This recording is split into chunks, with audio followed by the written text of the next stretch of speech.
Well, I tell you what, hey boy. I decided to go with historically accurate headgear.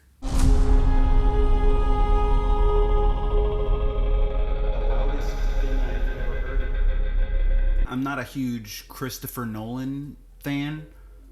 I've always thought he's a little overrated, I guess.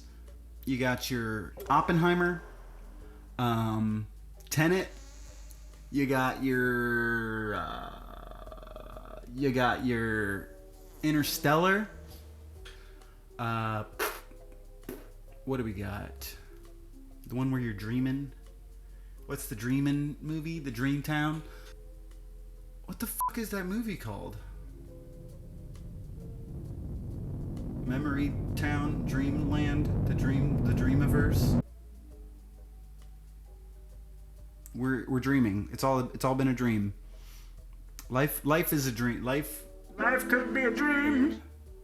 Oh my god. It's not Interstellar again. I don't fucking remember what the Dream movie's called.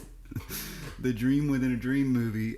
No, I'm gonna do this. I'm gonna go into my mental temple, dig it out.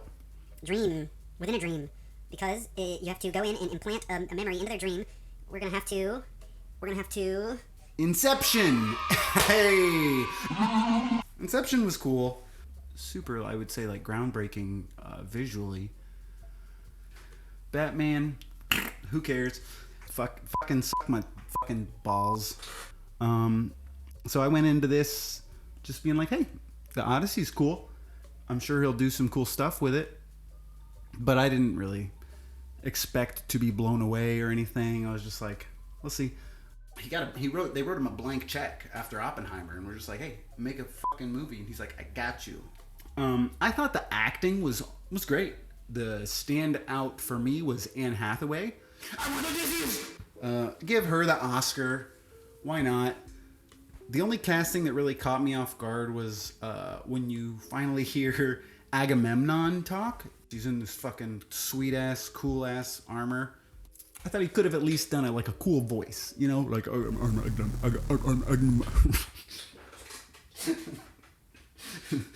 thought he could have done a cool voice like I'm Agamemnon. My wife killed me. Elliot Page, it was awesome. Really gritty and grimy and like he fucking lied to me. Robert Pattinson was super easy to hate, and just got kind of worse and worse towards the end. Tom Holland in Ancient Greece as a handsome little sexy little boy. He's a nice little he plays a handsome little sexy little boy.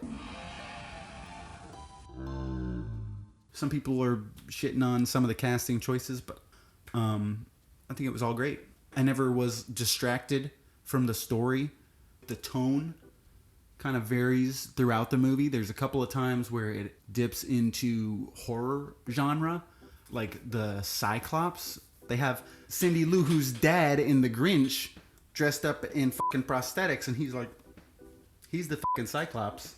And they had little latex men that he'd eat. Old school Hollywood effects work is what they did right there. It was like a spooky little scene, you know, like some people are like, oh, they didn't have the conversation between Odysseus and the Cyclops where he's like, I'm nobody, and the Cyclops is like, nobody poked my eye out. But I thought he did a good job of translating that without all of the dialogue. You still learn that the Cyclops can talk. We still learn that it's Poseidon's son. And Odysseus's hubris still fucks him over because they were already home free, and he's just like, hey. Now, if it was me, I'm not stopping on any more islands. Another spooky scene. Another place where it gets a little spooky. Freaking Circe, the whole where she turns them into pigs was super grotesque, like body horror. And apparently that wasn't CGI either. They had prosthetics and clay and all kinds of shit that she was just like, yeah, that part had me wiggling a little bit. And The whole Trojan horse scene was stressful. A lot of it was the music. If you've played Mario 64, you know, when you're going up the stairs to final Bowser, the music just it gets higher and higher, and it kind of just loops back around on itself. The music for the scene of them infiltrating was that, but on crack. It was just like if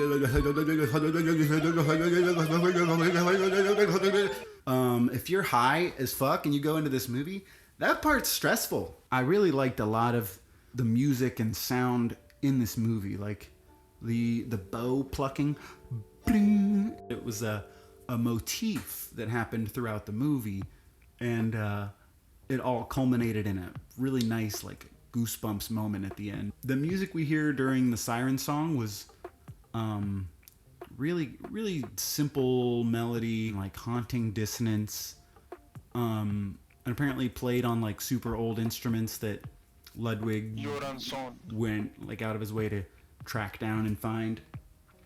Give Ludwig the freaking Oscar for this one. I think he deserves it. And then once he finally makes it home, he sits down with Penelope, and then that song kicks back in, and you're just it for me, it just like, it reminded me of what he talked about when he heard it, the siren song. Everything he's wanted, everything he's lost and can't have, and all this stuff. And it's like he's metaphorically tied to a mast by being in disguise and not wanting to reveal himself. Everything in his body and soul is just like telling him to go be with her, but he has to like wait. And it's like that kind of hit me a little hard. That was, I think, my favorite moment of the movie. Another thing that like recontextualizes in a really unexpected way was talking about the Trojan horse to Penelope at the end there. It's always thought of as this awesome, like, left field tactic that worked out and won the war. But this scene really like brings it back down to earth, where it's like, no, that was a fucking war crime, and we did horrible, unspeakable things. We betrayed people's trust, and it was really refreshing and dark, and kind of puts a different spin on the whole story. And that's where like Zeus's law that he's been hammering in the whole movie kind of comes full circle, and it's like, oh shit, it can be distorted to mean almost the exact opposite. Like they're out on their boats pillaging and burning villages, taking what they need for their journey. Turns out that they were the sea people.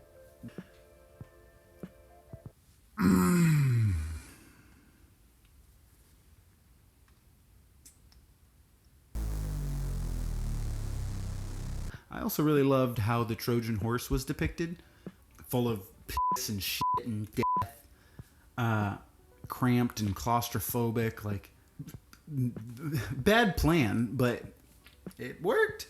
It was different.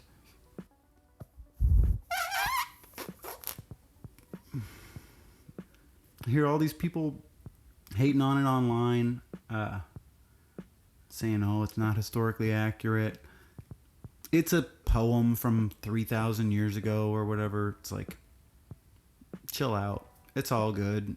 If you really just didn't enjoy the movie, that's fine. So, in summation, I thought it was fucking awesome. Maybe I don't know what I'm talking about, but 10 out of 10 for the Odyssey. Yeehaw, y'all.